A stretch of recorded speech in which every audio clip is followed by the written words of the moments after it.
नाशिकच्या मालेगाव तालुक्यातील डोंगराळे गावात 3 वर्षीय बालिकेवर अत्याचार करून तिची निर्घृण हत्या करण्यात आली।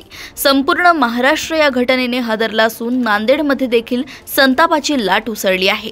डोंगराळे येथील चिमुकलीवर अत्याचार करून निर्घृण हत्या करणाऱ्या आरोपीला फाशी द्यावी अशी मागणी भारतीय नरहरी सेनेच्या वतीने करण्यात आली आहे। आज नांदेडच्या जिल्हाधिकाऱ्यांमार्फत मुख्यमंत्र्यांना निवेदन पाठवण्यात आले।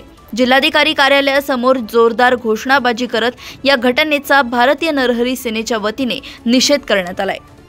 नाशिक जिल्ह्यामध्ये मालेगाव तालुक्यामध्ये एक डोंगराळ एक छोटंसं गाव आहे। त्या गावामध्ये आमचा एक स्वर्णकार कारागीर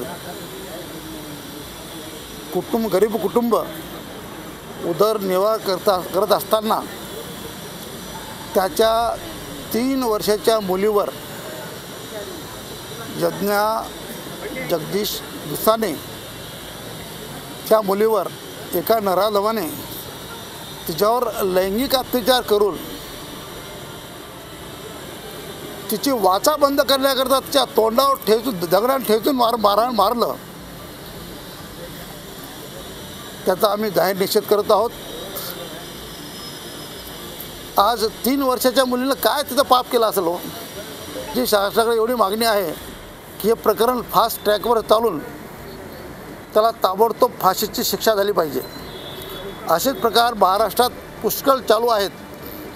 त्याची देखील शासनाने एक कायदा काढून त्यांना शिक्षा व्हायला पाहिजे। कालच नांदेड शहरामध्ये 7 वर्षाच्या मुलीवर एका नराधम प्राध्यापकानं लाज वाढवल्यामुळे तोंडाने म्हणाला की प्राध्यापकानं तिच्यावर लैंगिक अत्याचार केला। याचा पूर्ण आम्ही सराव सोडणकर बांधव निषेध करत आहोत। असे प्रकार घडू नयेत याचा आम्ही जाहीर निषेध करतो।